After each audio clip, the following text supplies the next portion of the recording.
Em, en esta semana 4 ya, estamos cerrando la unidad 1, ¿sí?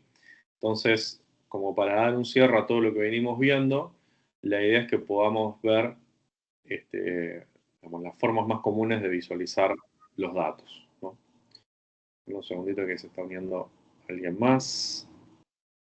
Hola Gastón, bienvenido. Lina, buenas tardes, bienvenida. Buenas. ¿Qué tal? Hola, buenas tardes. Buenísimo. Bueno, estábamos justo arrancando, así que no se perdieron de nada. Bueno, les comentaba que esta es la última semana de esta unidad, de toda la unidad 1, ¿sí? Con la parte de visualización de datos, que le da un poco el cierre a todo lo que veníamos viendo, bueno, de cómo organizar los datos, las tablas de frecuencia, entender los tipos de variables. Bueno, esto de alguna manera corona toda esa parte de visualización, ¿no? Bueno, yo sé que ya la mayoría me conoce, pero por las dudas acá les dejo mi información, ahí está mi mail, ¿sí? Por si me tienen alguna duda, alguna pregunta, me quieren mandar, ahí lo pueden anotar, es el nombre, punto el apellido, arroba, y los dominios son todos iguales, digamos, para todos los tutores y los docentes, así que es tupat, ¿sí? Que sería la tupa de distancia, .utn.edu.ar, ¿ok? Bueno, la dinámica del encuentro va a seguir siendo como las que veníamos haciendo, ¿no? 10 minutos vamos a dedicarle a un primer resumen conceptual de la semana. Vamos a hacer una actividad de warm-up para calentar un poco. Después tenemos un ejercicio para resolver entre todos. Y por último, le vamos a dedicar el último espacio a las dudas, preguntas o comentarios que puedan surgir, ¿sí? Por las dudas, les aclaro, no estamos trabajando con Kahoot, ni ese tipo de aplicaciones, por lo menos en el último encuentro ni en este, más que nada porque son herramientas de uso masivo, o sea, cuando hay mucha gente, digamos, en los encuentros, está bueno usarlos porque así le damos chance a todos de que contesten. Como nosotros somos poquitos, me parece mejor que podamos charlarlo entre nosotros. Entonces, las preguntas que irían en un Kahoot para que ustedes, digamos, puedan elegir, las vamos a ver online y las vamos a charlar. Entonces, cada uno va a poder participar y dar su punto de vista, ¿sí? Eso es un poco la idea. Así que bueno, resumen semanal tiene que ver con los gráficos, ¿sí? ¿Con qué tipo de gráficos nos vamos a encontrar? Y acá estoy seguro que ya la mayoría los deben conocer. El gráfico de barras está súper publicado en todo Internet. El gráfico de torta también.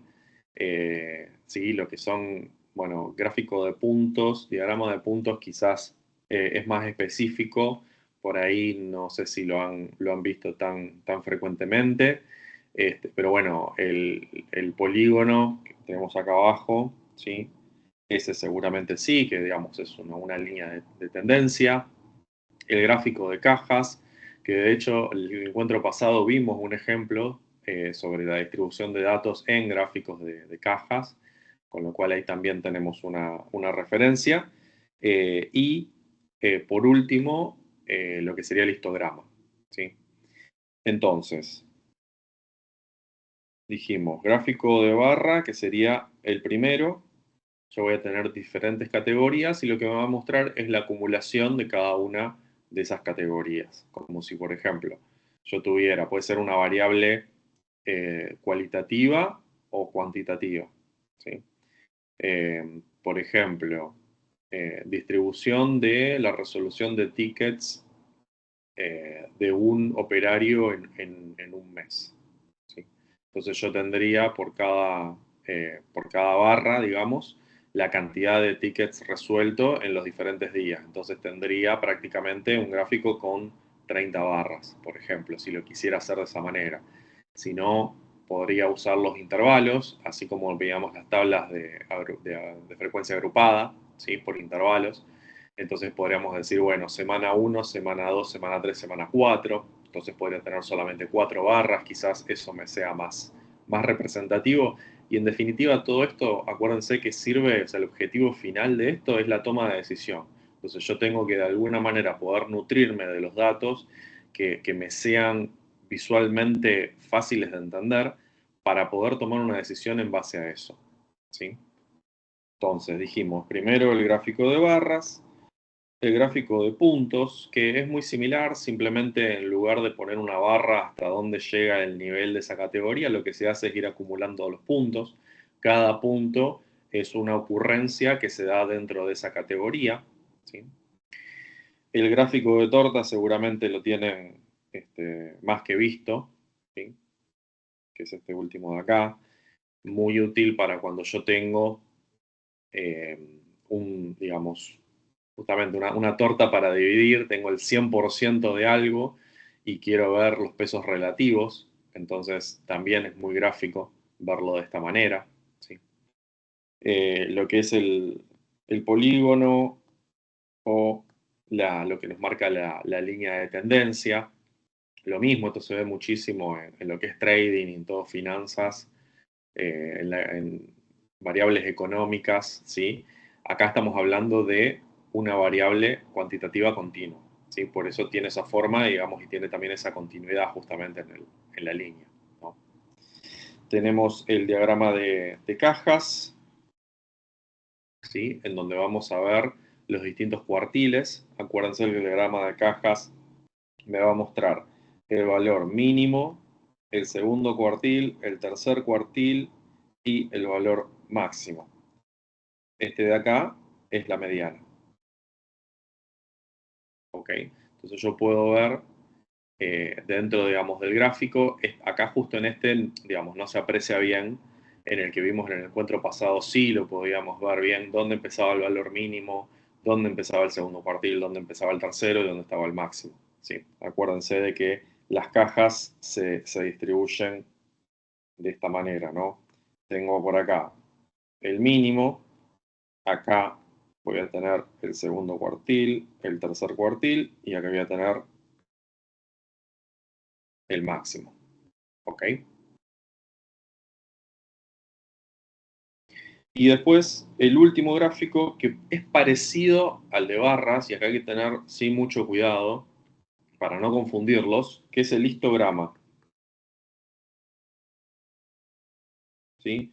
Que básicamente lo que nos representa es una acumulación de frecuencia y se usa generalmente en variables cuantitativas. Entonces, la diferencia entre el de barras y el histograma es que al de barras yo puedo asignarle categorías, puedo trabajarlo con variables cualitativas, ¿sí? Tanto nominales como ordinales. Al histograma no, ¿sí? Y al de barra, fíjense un detalle gráfico que parece una pavada, pero que les va a ayudar a diferenciarlo. El de barra tiene separación entre las barras. El histograma no. El histograma tienen que estar, acá tienen un poquito de separación por una cuestión gráfica, pero en realidad tienen que estar exactamente pegados unos al otro, ¿sí? Esto es así.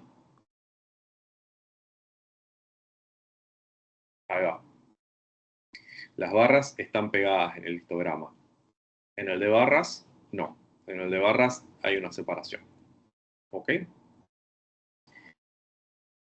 Hay muchísimos más gráficos estadísticos que se pueden hacer. De hecho, si ustedes entran, no sé, a una herramienta básica como Excel y en base a una tabla ponen, digamos, generar un gráfico automático, van a ver la cantidad de gráficos que tienen, ¿sí?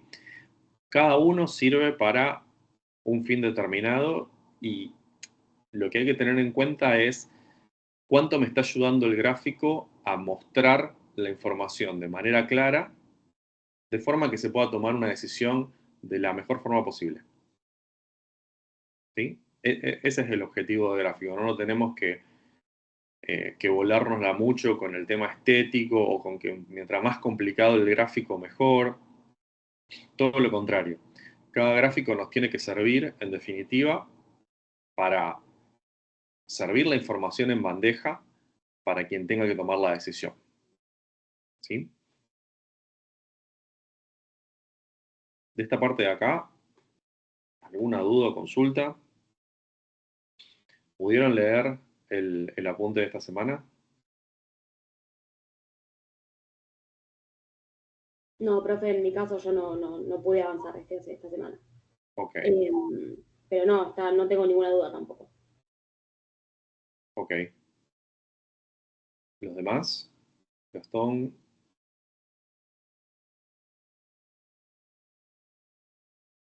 No, Fernando Bravo no. Ok, gracias Ignacio. Joel estaba con unos problemas de micrófono, así que no va a poder.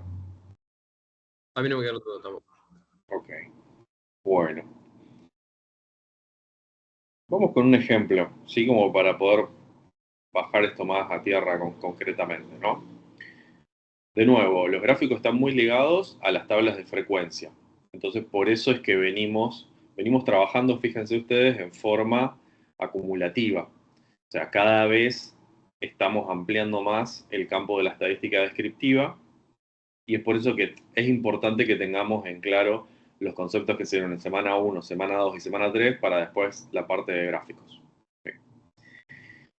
Ejemplo el primero que tenemos acá arriba, ¿no? Que una encuesta a estudiantes sobre el sistema preferido, ¿sí? El sistema de preferencia, el sistema que más usan.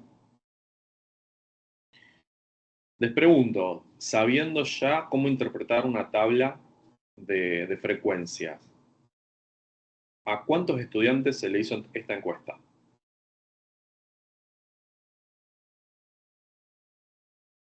¿En qué columna tengo esa información? ¿A 30? Gastón dice a 30. Ignacio, ¿estás de A acuerdo? 40. A 40. A 40, ¿quién da más? Ok, bien. Igual, perdón, ¿me faltan las acumuladas o no? Sí, no sé sumar yo. Si la tuviera sería mejor, pero no necesito la acumulada. La puedo armar en, digamos. Claro, sí, sumándolo el 18, 12, 6, 4, básicamente. Ahí va, exactamente, exactamente. Así me doy cuenta la cantidad total de encuestados, que en este caso, como decía Ignacio, es 40. ¿Sí? Bien, perfecto. Tengo la frecuencia relativa, ¿sí? Que es el peso de cada una de esos ahí. Después tengo una columna de porcentaje que, bueno, es customizada, o sea, esa en realidad podría no estar. La frecuencia relativa ya, digamos, me está diciendo la misma información. En lugar del 0 al 100, me lo está diciendo del 0 al 1. ¿Sí? Es lo mismo. ¿Sí? Es simplemente multiplicar por 100 una columna, con lo cual no agrega mucho valor. ¿Sí? Pero ahora fíjense cómo cambia esta dimensión cuando yo lo pongo en un gráfico, ¿sí? Porque automáticamente a mí ya me da la sensación de termómetro de cómo viene esta encuesta, ¿sí? Con simplemente mirar el gráfico, o sea, a nivel, digamos, de comunicación es mucho más efectiva esta herramienta que esta de acá.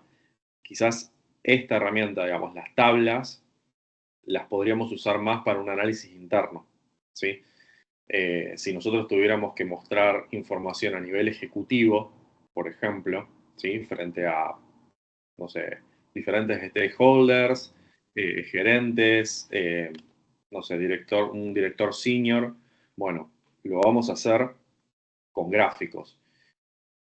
Y algo muy importante, que también parece una tontera, pero que yo me fijo siempre y les puedo asegurar que hay un montón de veces que pasa, es que la suma de todo, digamos, de todos los campos que tengo acá, no da 100. Entonces, ahí empieza a haber un hueco. Entonces, ahí a mí me empiezan a entrar dudas de cómo realmente se calculó todo y me empiezan a entrar dudas de la validez de los resultados. Entonces, es importante, ¿sí? Cuando ustedes presentan algo así, asegúrense de que la suma de todas las porciones de la torta dé el 100%. ¿Ok? A veces hay diferencias muy chiquitas, porque no sé, porque trabajamos con coma, por ejemplo, ¿no? Entonces, a veces redondeando no termina de quedar el 100%. Eso es un caso, pero a veces me olvido de parte o a veces cambia un porcentaje porque se recalcula y resulta que el total no da 100. Bueno, eso chequearlo siempre cuando trabajo con un gráfico de tortas. ¿Sí? Es una ley. Toda la torta me tiene que dar el 100%. Bien. Y vamos con el segundo ejemplo. ¿Ok? Acá tenemos también una encuesta que se hizo a los mismos estudiantes, al mismo curso, digamos, pero esta vez fue sobre la edad. ¿Ok? Entonces, bueno, tenemos ciertos valores que nos dieron y tenemos también acá sí las frecuencias acumuladas, tanto las absolutas como las relativas. Yo les pregunto acá, a ver, Gastón, ¿cuántos estudiantes hay con 16 años? Con 16 años ninguno. Ok. ¿Y con 25? Tampoco. Bien. ¿Qué columna estás mirando? La X. Perfecto. Ahí van a estar los valores observados. O sea que en este caso se observaron valores de 18 a 22 en ese rango. ¿Sí? Mínimo 18, máximo 22. Fuera de eso, no tenemos nada. Perfecto.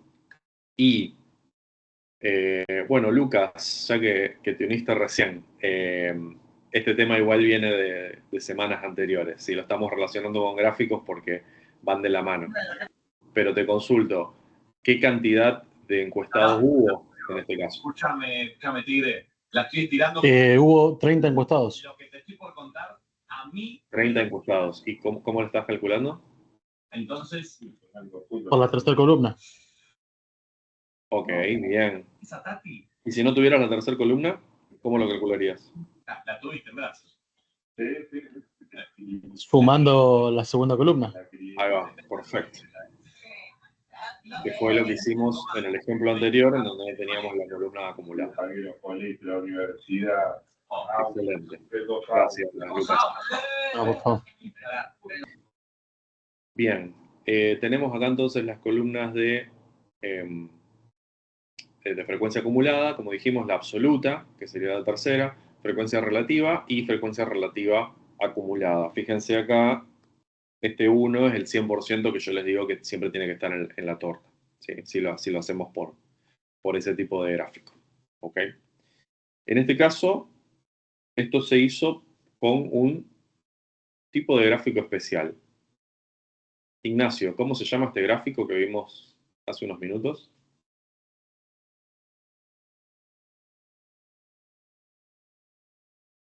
Y por cómo están pegadas las columnas, parecería un histograma. Ahí va, exactamente. Bien, es un histograma. Tenemos una variable cuantitativa continua, con lo cual se presta perfectamente para hacer un histograma. Y acá lo que vemos es la distribución por las diferentes edades. ¿Sí? Pero yo en ese tenía una duda, porque parece más un gráfico de barras que está pegado y no un histograma. Porque cada barra corresponde me parecía a mí, la duda que yo tenía, Sí. como que representa el valor directamente. Exacto, y eso lo tienen en común los dos gráficos. O sea que, digamos, por ese dato no te puedes llegar a dar cuenta. Te puedes dar cuenta con el tipo de variable, ¿sí? Si es una variable cualitativa, no podemos hacer un histograma, ¿sí? Y te puedes llegar a dar cuenta por lo que vos decías al principio de la separación de las barras, ¿sí? ¿Está bien?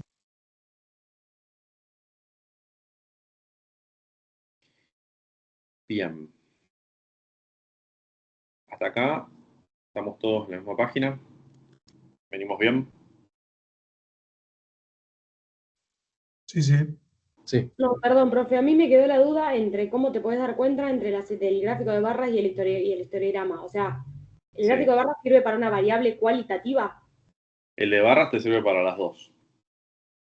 Te sirve para la cualitativa y para la cuantitativa. O sea que el de barras es el que más vas a ver y que más vas a usar.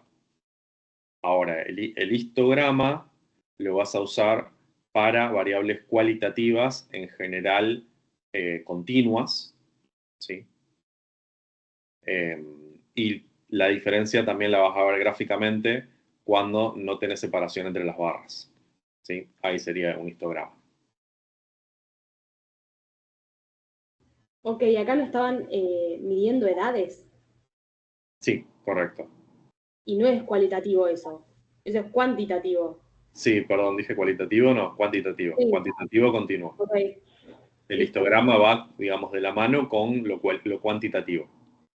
Listo, perfecto, listo, ahí sí Sí. entendí. Y la edad, bueno, ¿se acuerdan de que en el primer cuestionario de la primera semana había una trampita ahí con el tema de qué tipo de variable era la edad? ¿Sí? Porque nosotros usamos normalmente la edad como un número discreto, ¿sí? Un número entero, sin decimales, pero la realidad es que siempre hay que ver lo que se mide atrás de la variable, ¿sí? Y la realidad es que atrás de esa variable se mide tiempo, y el tiempo es una variable continua, ¿sí? Cuantitativa continua. Por eso es el tema de que se puede usar en este caso un histograma. Muy bien. Vamos a trabajar con este ejercicio. Un segundito que... Ahí está. Básicamente acá lo que tenemos es una encuesta que se hizo a X cantidad de estudiantes, 50 en este caso, sobre X cantidad de materias aprobadas. ¿Sí? Entonces, tenemos el gráfico ya hecho, o sea, claramente se recopiló toda la información, se hicieron las tablas de frecuencia y en base a las tablas de frecuencia se creó en este caso este gráfico. ¿Sí? ¿Quién me cuenta qué es lo que ve, así como a primera vista? Va en una escala ascendente. Ok, bien. Bien, exactamente. Y una escala ascendente, ¿cuál es esa escala que tenemos? Es la frecuencia absoluta. Perdón. No, la frecuencia absoluta acumulada, me parece que es, ¿no? Que no, como que no brinda mucha información, me parece, este tipo de gráfico. Son la cantidad de materias aprobadas Ahí va, exactamente. por, o sea, ¿cuánto? Por la frecuencia absoluta. Perdón, Lucas, se escucha mucho ruido de fondo. Perdón. No pasa nada. Profe, yo tengo una duda con cómo leer este gráfico. Porque Ok. dice que las cantidades de estudiantes son 50.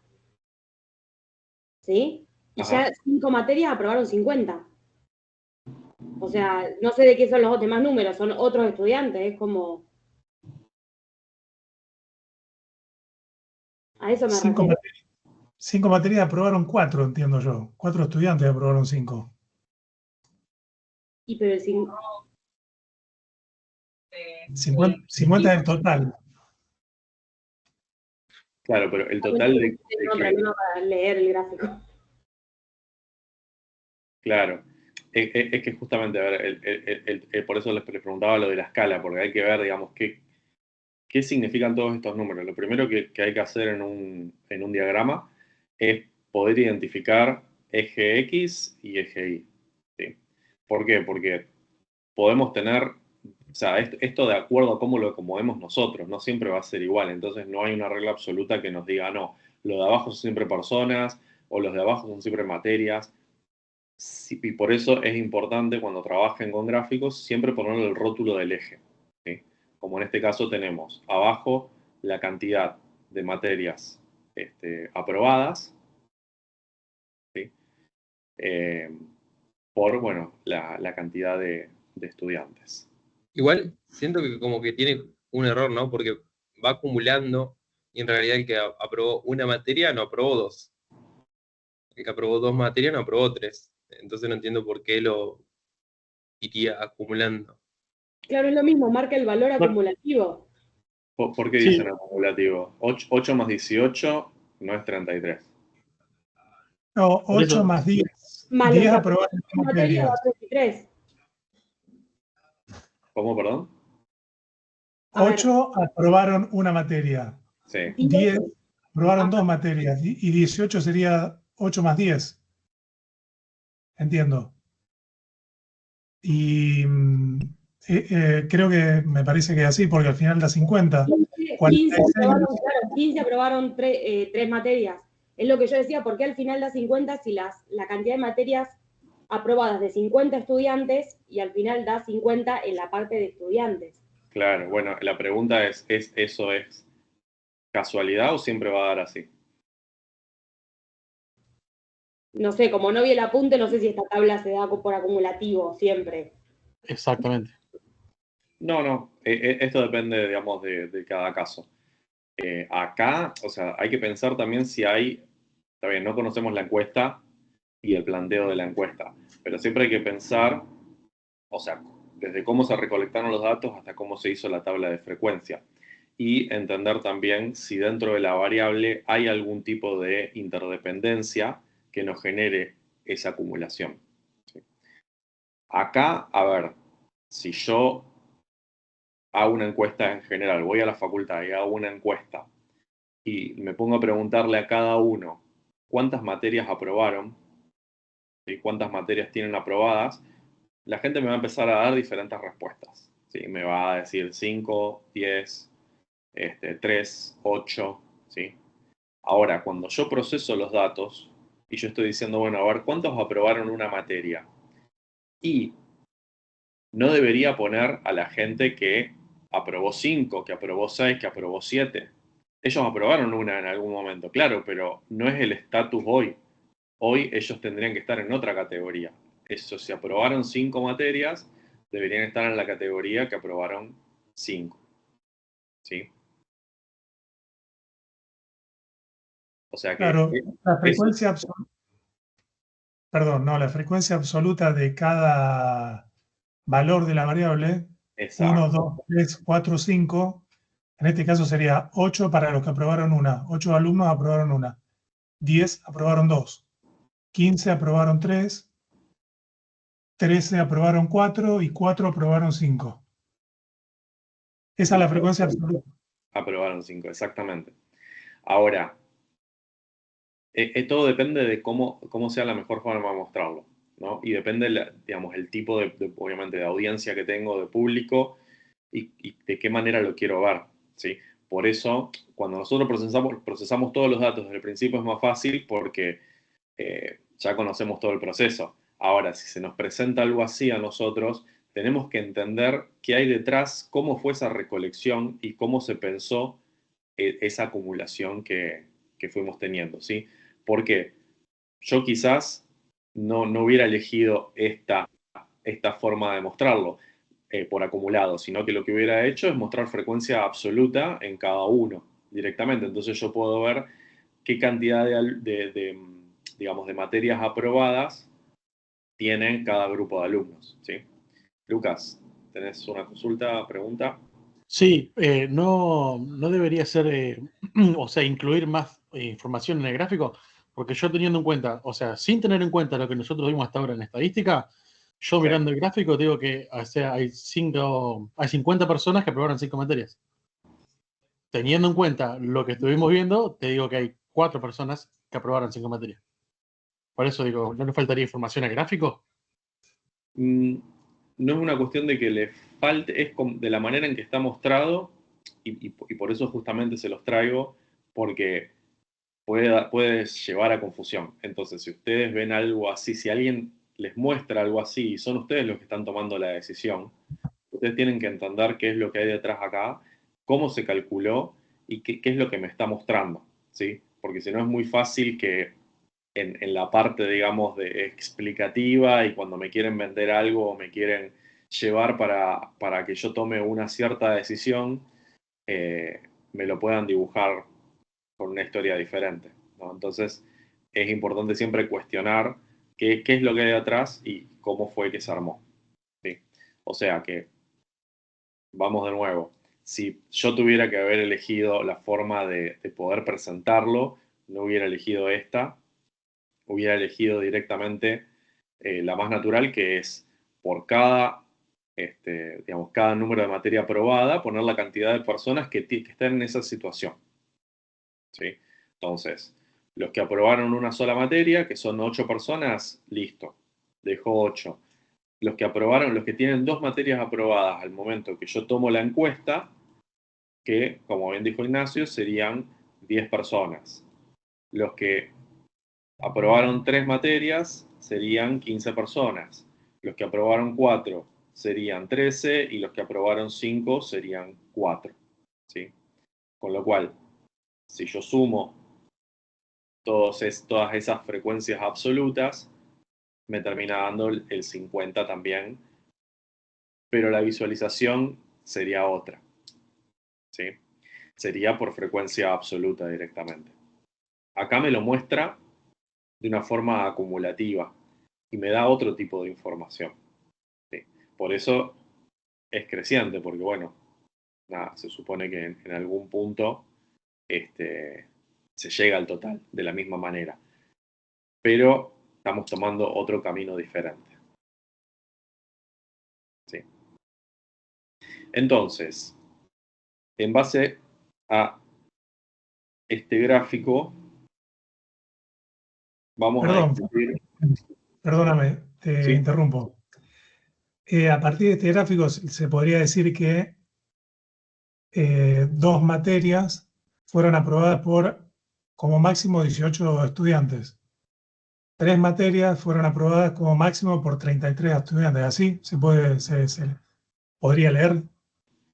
Sí, de hecho las preguntas que vamos a ver ahora vienen relacionadas a cómo leemos el gráfico. Ah, ok, bueno, perdón. Por ejemplo, les pregunto, ¿cuántos estudiantes tienen 4 o menos materias aprobadas? 46. Ahí vamos. Bien. Entonces, fíjense que si lo tuviéramos en frecuencia absoluta, sería una pregunta un poquito más difícil de responder. No les digo que es complicado, pero simplemente, digamos, tendríamos que sumar las columnas de frecuencia absoluta. Acá, al ser un gráfico acumulado, podemos responderlo mucho más fácil. ¿Sí? ¿Cuántos estudiantes tienen al menos 3 materias aprobadas? 33. Ahí va. Y vamos a las últimas 2. ¿Cuántos estudiantes tienen 6 materias aprobadas?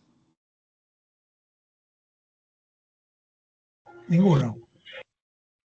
Bien. ¿Y cuántos tienen ninguna? Ninguno. Ninguno. Bien. Son valores que no se observan dentro de la muestra. Tranquilamente podría ser, quizás, no sé cuántas, depende del caso de cuántas materias tenga la carrera, obviamente, o el curso que se esté haciendo, pero podría ser que no tenga ninguna materia, o sea que el 0 podría tranquilamente ser posible, pero en este caso no ha sido un valor observable, ¿no? Y por último, ¿qué porcentaje de estudiantes tienen exactamente 2 materias aprobadas?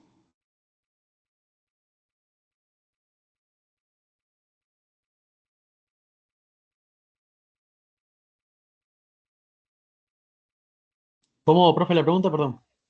Sería, ¿qué porcentaje de estudiantes tienen exactamente 2 materias aprobadas? 36%. ¿Cómo lo calculaste, Ignacio? 18, que es la cantidad de estudiantes que tienen al menos 2 materias. No, pero no es al menos 2, es Creo que es exactamente 2. el 5%, ¿no? Perdón, 10 dividido 50, Ahí va, ahí va, el 20%. ahí va. Claro, sí, me da el 20% a mí. Perfecto, ahí va, chicos. Esa es la cuenta. Bien, bien. Gráfico engañoso, complicado de leer, pero todo depende para qué lo necesitemos. Hay preguntas que se responden más fáciles con este gráfico, otras preguntas que se responden más fáciles con un gráfico de frecuencias acumuladas directamente. Sí. Pero bueno, bien. Bien, bien, chicos. Genial. Genial, entonces. Uy, perdón. Eso estuvo bueno porque hay que tener en cuenta que yo no lo tuve esas palabras, cómo se describe la pregunta, porque no es lo mismo exactamente dos que hasta dos, por ejemplo. Bueno, sí, exacto, Ignacio. De hecho, en matemática lo vemos mucho en la parte de conjuntos. Y es algo con lo que se lidia bastante. El hecho de cuando yo digo, por ejemplo, a lo sumo 2. Si es a lo sumo 2, es máximo 2. Y el máximo 2 me significa que es igual a 2, que es igual a 1 o que es igual a 0. Todo el mundo se olvida del 0. Entonces, es para, digamos, ser puntilloso cuando uno lee la pregunta, entender hacia dónde es que está apuntando. Sí. Bien. ¿Dudas, preguntas? No solamente sobre esto, sino lo que quieran plantear de cómo vienen con las actividades, si hay alguna actividad que le dio más trabajo o si tienen duda eh, con algún cuestionario, eh, con las entregas. ¿Les llegó el mensaje de que se extendieron un poco los tiempos de entrega? Hmm. No, Ok. no vi mensaje. Yo tengo, profe, una consulta sobre el trabajo Sí, integral. Yo lo entregué fuera de tiempo, yo lo entregué el lunes. ok, Y a mí en el estado de la entrega me figura en borrador no enviado. Si bien yo adjunté el PDF y el archivo R, sí, pero me sigue figurando como en la parte de estado de la entrega, borrador no enviado. ¿Qué ok. puede ser eso? No, sí, en realidad por el vencimiento, pero no te preocupes porque nosotros lo vemos igual. Ah, buenísimo. Creo igualmente, disculpa, creo que cuando vos no solo lo tenés que subir y guardar, sino también tenés que, hay un paso más que tenés que poner enviar, porque si no te queda como borrador. A mí me pasó lo mismo.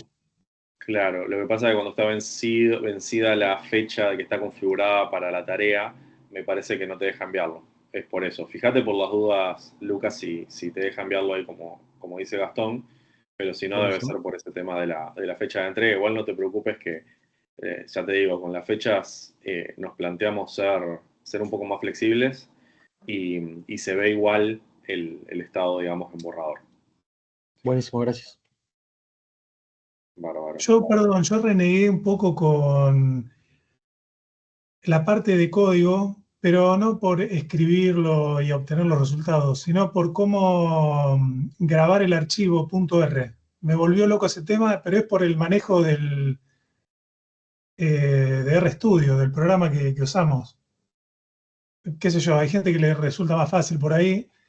A mí Sí, se me complicó mucho, de hecho hice un copy-paste en Word, que te lo mandé a vos, ¿te acordás? Pero bueno, que no está piola eso, porque si vos lo querés correr en el programa, viste, por ahí más engorroso, pero bueno, claro. lo hice así porque se me generó un lío para generar el archivo. No sé si hay que generar un proyecto nuevo o cómo es, viste, era medio lío eso. Joel, tenés la mano levantada, no sé si vas a poder hablar.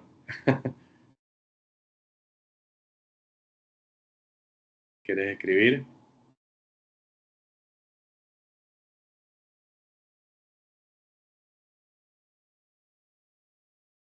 Ahí está. Claro. Lo que dice Joel, que hay que guardar el script.r. Eh, yo pensé que lo habías podido guardar al final con la info que yo te había pasado.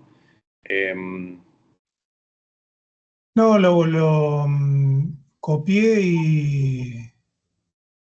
lo y lo copiaste pegué en Word y después no me acuerdo si lo pasé a PDF, ya no me acuerdo, pero quedó medio en hinchastre. ¿No? A mí no me gustó mucho como lo presenté, pero no, me volví loco. Está bien. No sabía cómo hacerlo. No te hagas problema por el tema del formato, pero bueno, sí entiendo que está bueno saberlo para el futuro. ¿Ustedes chicos también tuvieron problemas para guardarlo? No, no, creo que cuando generás un archivo nuevo, que pones Sí. como un tipo guardar como y te deja guardarlo en algún escritorio o en algún lugar que vos quieras. Claro, es bastante directo. O sea, yo eh, cuando, cuando intenté guardar el mío, o sea, no sé si era por una cuestión de las pestañas que yo tenía abierta, pero me permitió, digamos, poner Save As y, o sea, guardarlo como cualquier archivo, o sea, de Word o de Excel. Pero no sé por qué no te está dando esa opción. No, Ignacio. no, capaz que no es que no me dejaba o no me daba la opción, es que yo no sabía buscarla, porque como se escribe en el recuadro de abajo, a la izquierda, en RStudio, Ajá. yo pensé que ahí tenía que buscarlo. Me volví Ah, loco. no. Es en el menú directamente, o sea, vas a File, Save As y... Claro, después voy a probar escribiendo algo y viendo si lo guardo. A mí Dale, me sí, sí. pasaba, perdón, Ah, profe. no, adelante, adelante. Me pasaba que yo estaba haciendo el código en la parte de abajo y arriba tenía que, aunque sea, poner aunque sea una letra o algo, y ahí te dejaba guardarlo, si no, no te dejaba. Claro, capaz que es por eso. Buen punto. Claro, vos estabas, digamos, trabajando en la consola directamente Claro. y le sumaste, digamos, un carácter o algo en la otra parte para que te lo permite guardar. Claro, puede llegar a ser por eso. Sí, a mí yo hice eso y me dejó. Probalo Ignacio y después, si no cualquier cosa lo vemos. Perdón, se escribe desde la consola. Podés escribir, en realidad, podés trabajarlo desde los dos lugares, eh, pero, eh, perdón, Joel, estás levantando la mano. Podés escribirlo desde los dos lugares. Yo lo trabajo desde el otro. A ver qué dice Joel. En el estudio te da la opción cuando pones save, tenés el script y después la ejecución en la terminal. Claro.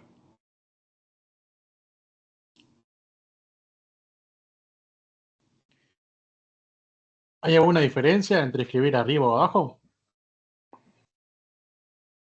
Eh, no, en principio no. Yo escribí todo abajo, arriba no sabía que se podía escribir directamente. Y arriba no sé dónde, en qué lugar. Claro, lo que pasa es que fíjate en la primera semana ahí en el instructivo tenés cómo ir habilitando las diferentes ventanas. Porque tenés varias, tenés la consola, tenés environment, entonces tenés que, digamos, tener todas activadas para poder verlas y capaz que es eso lo que está faltando porque si no te, digamos, no visualizás esa parte directamente no vas a poder llegar a escribir nada, entonces no te va a dejar guardar por eso. Sí, Claro. cuando lo Mira, tenés cerrado, si arriba podés poner File, New claro, File, eso va a RScript, New File y te eh, abre directamente para escribir. Claro. File, New File y seleccionás RScript. Y ya cuando te deja guardarlo, cuando pones Save, te lo guarda directamente como si fuera en punto .r.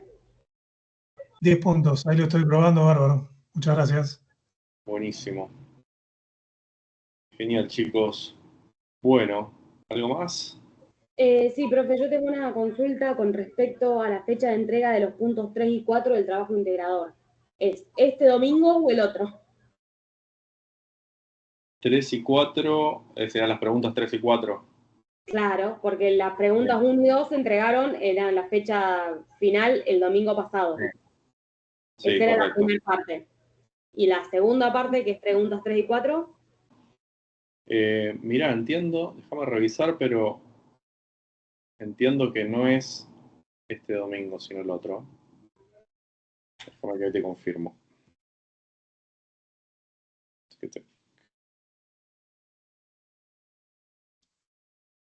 Sí, seguramente sea la semana 5. Déjame que reviso por las dudas.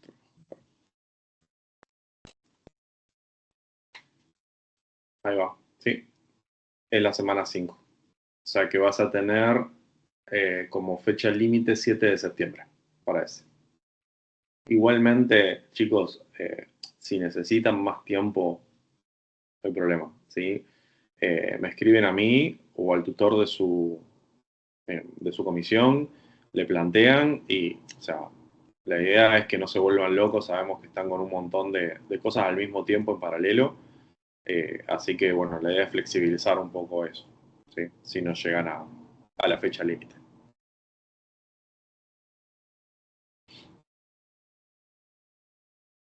perfecto, profe, gracias. Bueno, Bueno, creo que Yo me tengo que retirar. sí, Gastón, decime. Gracias. Ah, no, que me retiro. Muchas gracias. Ok.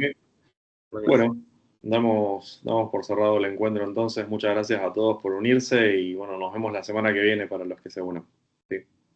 Listo. Gracias, Bueno, profe. gracias. Hasta luego. Gracias. Chao. Chau, chau.